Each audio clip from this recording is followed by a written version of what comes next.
ಈ ಸಿನಿಮಾ ಇದು ಎಂತ ಲೋಗವಯ್ಯ ಆ್ಯಕ್ಚುಲಿ ಒಂದು 16 days ಆರ್ ಮ್ಯಾಕ್ಸಿಮಮ್ 20 days ಅಲ್ಲಿ ಶೂಟ್ ಆಗಿರೋದು ಒಂದು ಸಿನಿಮಾ ಇದು. ಮ್ಯಾಂಗ್ಳೂರ್ ಮತ್ತು ಕರ್ನಾಟಕ ಕಾಸರಗೋಡು ಬಾರ್ಡರ್ ಅಂತ ಹೇಳ್ತಿರಲ್ಲ ಅದೇ ಹತ್ರ.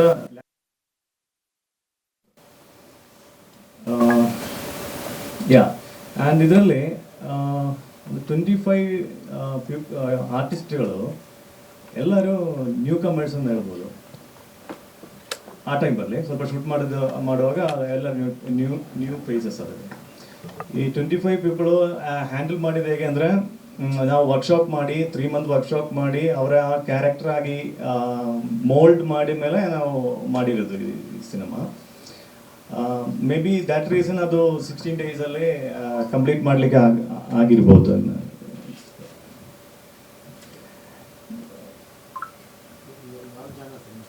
ಸರಿ, ಅದೇ ಈ ಜಾನರ್ ಅನ್ನು ಸಡನ್ಲಿ ಕೇಳಿದ್ರೆ ಟೀಸರ್ ನೋಡುವಾಗ ಇದು ಟಾರ್ಗೆಟೆಡ್ ಆಗಿರೋದು ಜಾನರ್ ಅಲ್ಲ. ಮೀನ್ಸ್ ಇದರಲ್ಲಿ ಇವರು ಹೇಳಿದಾಗೆ ರಾಂಗ್ ಇರ್ಬೋದು, ಬೇರೆ ಇಶ್ಯೂಸ್ ಅಲ್ಲಿ ಇರ್ಬೋದು. ಬಿಕಾಸ್ ನನ್ನ ಒಂದು ಜಾನರ್ ಇದೆ ಡ್ರಾಮಡಿ ಅಂದೇಳಿ, ಡ್ರಾಮಾ ಪ್ಲಸ್ ಕಾಮಿಡಿ ಅಂದೇಳಿ.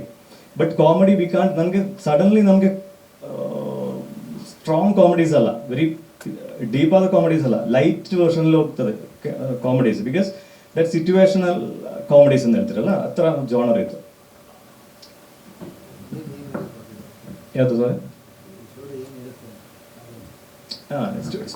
ಸ್ಟೋರಿ ಇದೆ. ಈಗ ಈ ಸಿನಿಮಾದಲ್ಲಿ ಒಂದು ಸಿಂಗಲ್ ಲೇಯರ್ ಅಲ್ಲ, ಬಿಕಾಸ್ ಇದು ಮಲ್ಟಿಪಲ್ ಲೇಯರ್ ಇದ್ದ ಸ್ಟೋರಿ ಇದು. ಓಕೆ, ಸಿಂಗಲ್ ಟೈಮ್ ಲೈನ್ ಇರ್ಬೋದು, 2 days story, Sunday and Monday, but single time line. But the story means characters and layers are different. So ಇದರಲ್ಲಿ ಸಿಂಗಲ್ ಸ್ಟೋರಿ ಕೇಳಿದರೆ ನನಗೆ suddenly ಅದು ಇತರ ಸ್ಟೋರಿಯನ್ನು ಹೇಳಲಿಕ್ಕೆ ಆಗಲ್ಲ. But there is some hidden elements and some interesting elements in this movie. ಅದು movie ನೋಡಿದ ಮೇಲೆ ಮಾತ್ರ ನಮಗೆ ರಿವೀಲ್ ಮಾಡ್ಬೋದು. That way. ಸಾರಿ, ಇಲ್ಲ, ಮಲಯಾಳಂ ಇದೆ. ಆ್ಯಕ್ಚುಲಿ ರೈಟ್ ಮಾಡಿರೋದು ಮಲಯಾಳಮಲ್ಲಿ. ಸ್ಕ್ರೀನ್ ಪ್ಲೇ ರೈಟ್ ಮಾಡಿದ್ದು ಮಲಯಾಳಮಲ್ಲಿ. ಮಲಯಾಳಂ ಸಿನಿಮಾ ಟ್ರೈ ಮಾಡಿದ್ದಾನೆ ಆ್ಯಕ್ಚುಲಿ ಸ್ವಲ್ಪ 1 year ಟೈಮಲ್ಲಿ, ಬಟ್ ಅದು ವರ್ಕ್ ಆಗಿಲ್ಲ. So I started screen play in translated into Kannada. ಈಗ ಕನ್ನಡ ಮಾತ್ರ. ಮಂಗಳೂರು. ಎಲ್ಲ ಮಂಗಳೂರು. ಹೊಸಬ್ರೆ. 25 ಕ್ಯಾರೆಕ್ಟರ್ಸ್, ಮೋರ್ ದನ್ 25 ಕ್ಯಾರೆಕ್ಟರ್ಸ್ ಇದೆ, ಎಲ್ಲರೂ ಹೊಸಬರು. ಬಟ್ ಈಗ ಅವರ ಫೇಸ್ ಎಲ್ಲ ನಮ್ಮ ಸಿನಿಮಾಗಳಲ್ಲಿ ನೋಡಿರ್ಬೋದು. ಈಗ ಶೂಟಿಂಗ್ ಟೈಮಲ್ಲಿ ಅವ್ರಿಗೆ ಆಪರ್ಚುನಿಟಿ ಇರಲಿಲ್ಲ most. August 9th release.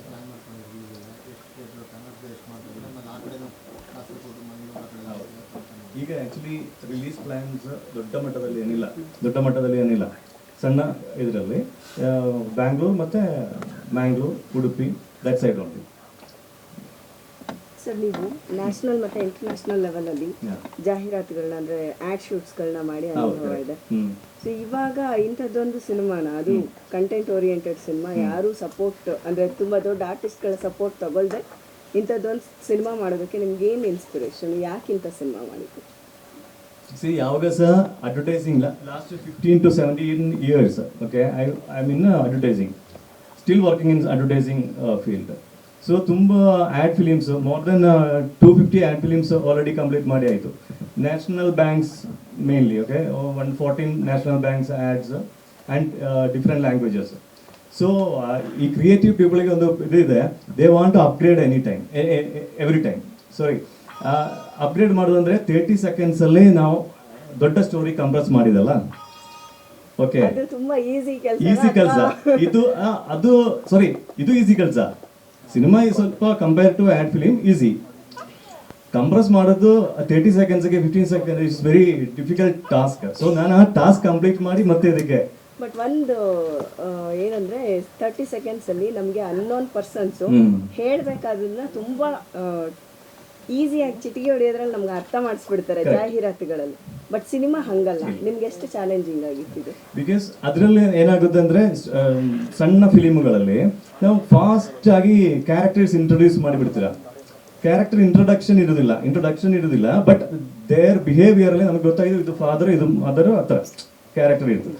But ಸಿನಿಮಾದಲ್ಲಿ ನಾವು ಸ್ವಲ್ಪ ಎಕ್ಸ್ಪ್ಯಾಂಡ್ ಮಾಡಿದ್ದೀರ, ನಾವು ಅದು ಫ್ಯಾಮಿಲಿ ತೋರಿಸ್ಬೇಕು, ಈ ಥರ ಕ್ಯಾರೆಕ್ಟರ್ ಹೀಗೇನು ತೋರಿಸ್ಬೇಕು, ದ್ಯಾಟ್ ಮೀನ್ ಆಟೋಮೆಟಿಕಲಿ ಅದು ಎಕ್ಸ್ಪ್ಯಾಂಡ್ ಆಗ್ತಾ ಇರ್ತದ, ಹಾಗೆ ಆಗ್ತದೆ.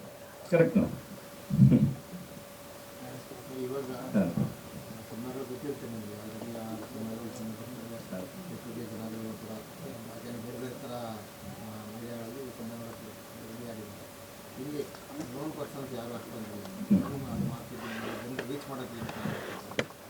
ನಾನ್ ಫೇಸಸ್ ಇಲ್ಲದ ಸಿನಿಮಾಗಳು ತುಂಬ ಹಿಟ್ ಆಗಿದ್ದು, ರನ್ ಆಗಿದ್ದು ಹಿಸ್ಟರಿ ಇದೆ.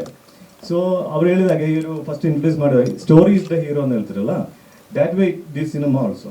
ನಾವು ಯಾವುದು ಸಿನಿಮಾಗೆ ಕಾಂಪಿಟೇಷನ್ ಮಾಡ್ತಾ ಇಲ್ಲ, ನಾವು our own art we are showing to people, that's what, ಅಷ್ಟೇ ಇರೋದು ಇಂಟೆನ್ಷನ್.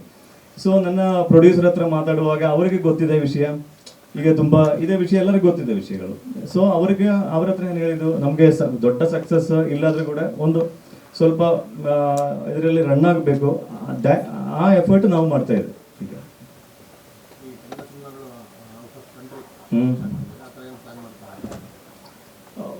ಹೇಳಲಿಕ್ಕೆ ಆಗಲ್ಲ, ನಮ್ಮದು ನೋಡುವ, ರಿಲೀಸ್ ಮಾಡಿ ರೆಸ್ಪಾನ್ಸ್ ನೋಡಿ ಮತ್ತೆ ಏನಾದರೂ planning.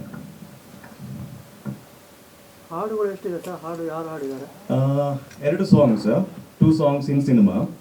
One more song is there, Idu Enta Lokavaya, old Narada Vijaya song is there, no? That also we purchased rights, and movie starting itself that song play agutte. That means adu namma right ಅಲ್ಲಿ ಇಲ್ಲ, right purchase ಮಾಡಿದೆ ಅಷ್ಟೇ play ಮಾಡಲಿಕ್ಕೆ 2 ಸಾಂಗ್ಗಳು.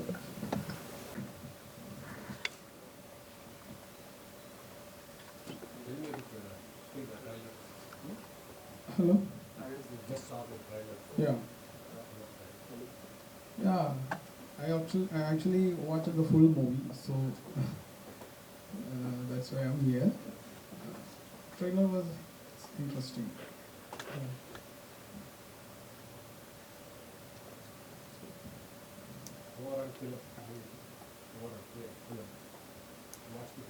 Yes.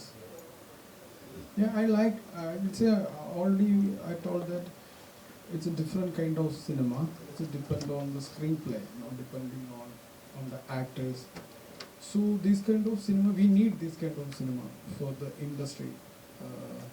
So in Malayalam, some in last few months, the movies not depending on the actors.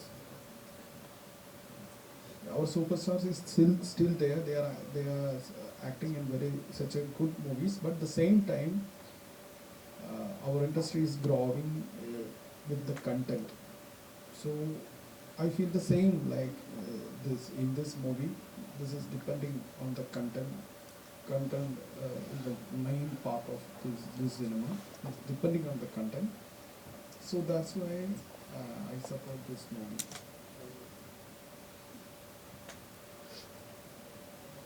Who do you feel director? Yeah, we I think 2 months before we met in a film festival at Mumbai. So we have a good time, a lot of time we are together. Then we became friends. Then he asked me that could you please watch this movie? And already I read one of his screenplay. Interesting into pitching in Malayalam, so both are very interesting. So that is the reason behind why I am presenting this. It's good one. Please watch in theater. ನಮಸ್ಕಾರ. ಬಹಳ ಸಮಯದ ನಂತರ ಇಲ್ಲಿ ಕೂತ್ಕೊಂಡು ನಿಮ್ಮ ಜೊತೆ ಮಾತಾಡ್ತಾ ಇದ್ದೀನಿ. ನಾನೊಂದು 3 ವರ್ಷದ ಹಿಂದೆ ಈ ಸಿನಿಮಾವನ್ನು ಬ್ಯಾಂಗ್ಳೂರು ಫಿಲ್ಮ್ ಫೆಸ್ಟಿವಲಲ್ಲಿ ನೋಡಿದೆ, ಇಲ್ಲಿ ಆರ್ಯನ್ ಮಾಲಲ್ಲಿ. ಆವಾಗ ನನಗೆ ಯಾರು ಏನಂತ ಗೊತ್ತಿರಲಿಲ್ಲ, ಸಿದ್ದೇಶ್ ಅವ್ರ ಬಗ್ಗೆ ಜಾಸ್ತಿ ಗೊತ್ತಿರಲಿಲ್ಲ. ಸಿನಿಮಾ ನೋಡಿದ್ರೆ ಇಷ್ಟ ಆಯಿತು. ಅದಕ್ಕೆ 2 ಕಾರಣ. ಒಂದು, ಈ ಸಿನಿಮಾದಲ್ಲಿ ಕನ್ನಡದ ಜೊತೆಗೆ ಅಲ್ಲಲ್ಲಿ ಮಲಯಾಳಂ ಡೈಲಾಗ್ 1-2, ಕೊಂಕಣಿ ಡೈಲಾಗು, ಒಂಥರ ನನ್ನ ಊರು ಮಂಗಳೂರಿಗೆ, ನನ್ನ ನೇಟಿವ್ಗೆ ಅದು ಹತ್ರ ಅನಿಸ್ತಾ ಇತ್ತು. ಭಾಷೆನೂ ಅದೇ ಥರ ಇತ್ತು. ಕಲಾವಿದರು ನನಗೆ ಭಾಳ ಇಷ್ಟ ಆಗಿದ್ದು ಎಲ್ಲ ಹೊಸ ಕಲಾವಿದರು. ಯಾರು ದೊಡ್ಡ ಸ್ಟಾರ್ ಇಲ್ಲ, ದೊಡ್ಡ ಹೀರೋಯಿನ್ ಇಲ್ಲ. ಆಗಲೇ ನಮ್ಮ ನಿರೂಪಕಿಯವರು ಹೇಳಿದಾಗ ಕಂಟೆಂಟ್ ಭಾಳ ಮುಖ್ಯ ಅಂತು. ನನಗೆ ಕತೆ ಸ್ವಲ್ಪ ಮರ್ತೋಗಿದ್ದೀನಿ. ನಾನು 3 ವರ್ಷದ ಹಿಂದೆ ನೋಡಿದ್ದು. ಅವತ್ತು ಫೆಸ್ಟಿವಲ್ ಟೈಮಲ್ಲಿ ತುಂಬ ಒಂದು ಹತ್ರ 70-80 ಸಿನಿಮಾ ನೋಡಿದ್ದೆ. ಅದೇ ಕತೆ ಎಕ್ಸಾಕ್ಟ್ ನೆನಪಿಲ್ಲ, ಬಟ್ ಸಿನಿಮಾ ನೋಡುವಾಗ ಹೊಟ್ಟೆ ತುಂಬ ನಕ್ಕಿದ್ದೀನಿ ನಾನು. ತುಂಬ ರಿಲ್ಯಾಕ್ಸ್ ಮೂಡಿಗೆ ತೊಗೊಂಡೋಗಿದ್ದೀನಿ ಸಿನಿಮಾ.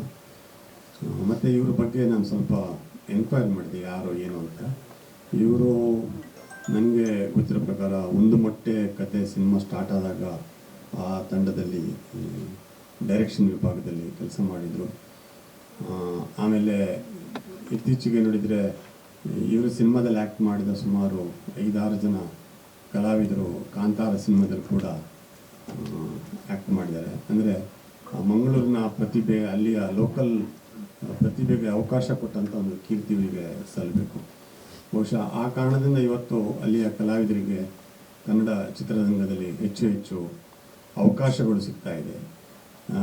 ಒಬ್ಬ ಪತ್ರಕರ್ತನಾಗಿ ಹೀಗಾಗಿ ಒಬ್ಬ ಹೊಸ ಕಂಟೆಂಟ್ ಮತ್ತು ಹೊಸ ಕಲಾವಿದರನ್ನು ಆಯ್ಕೆ ಮಾಡಿ ಸಿನಿಮಾ ಮಾಡುವ ಸಾಧನೆಗೆ ಕೈ ಹಾಕಿದಾಗ ಒಂದು ಸಣ್ಣ ಸಪೋರ್ಟ್ ಮಾಡೋದು ಒಂದು ನನ್ನ ಧರ್ಮ ಅಂತ ನನಗೆ ಅನಿಸ್ತು. ಹಾಗಾಗಿ ಮೊನ್ನೆ ಇವರು ಮತ್ತು ನಿರ್ಮಾಪಕ ನರೇಶ್ ಶೆಣಿ ಅವರು ಕೇಳಿದಾಗ, ಅವರು ನನಗೆ ನಮ್ಮ ಕುಟುಂಬಕ್ಕೆ ತುಂಬ ಬೇಕಾದವರು, ಅವರು ಕೇಳಿದಾಗ ನಾನು ಬರ್ತೀನಿ ಅಂತ ಹೇಳಿದೆ.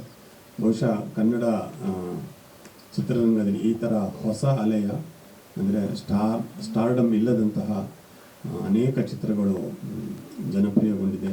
ಪ್ರೇಕ್ಷಕರಿಂದಲೂ ವಿಮರ್ಶಕರಿಂದಲೂ ಮೆಚ್ಚುಗೆ ಪಡೆದಿದೆ. ಅಂಥ ಸಾಲಿಗೆ ಈ ಚಿತ್ರ ಸಾಗಲಿ, ಅವರಿಗೆ ಒಳ್ಳೆಯದಾಗಲಿ ಅಂತ ನಾನು ಈ ಸಂದರ್ಭದಲ್ಲಿ ಶುಭ ಹಾರೈಸ್ತೀನಿ.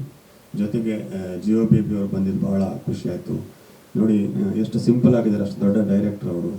ಈ looks very humble and simple. ಬಹುಶಃ ಅದು ಅವರ ಅಸೆಟ್ ಅಂತ ನಾನು ಭಾವಿಸ್ತೀನಿ. ಅವರಿಗೂ ಕೂಡ ಈ ಸಂದರ್ಭದಲ್ಲಿ ನಾನು ಶುಭ ಹಾರೈಸ್ತೀನಿ. All the very best. ಹಾಗೆ ಸಿದ್ದೇಶ್ ಅವರು ಮೊದಲನೇ ಸಿನಿಮಾ ರಿಲೀಸಿಗೆ ತುಂಬ ಕಷ್ಟಪಟ್ಟಿದ್ದಾರೆ. ಈಗ ಇನ್ನೇನು 1 ತಿಂಗಳಲ್ಲಿ ಸಿನಿಮಾ ರಿಲೀಸ್ ಆಗುತ್ತೆ. ಬಹುಶಃ ಅದಾದ ನಂತರ ನಿಮ್ಮ ಮುಂದಿನ ಯೋಜನೆಗಳು ಕನಸುಗಳು ಕೂಡ ನೆರವೇರಲಿ ಅಂತ ಶುಭ ಹಾರೈಸ್ತೀನಿ. Thank you so much.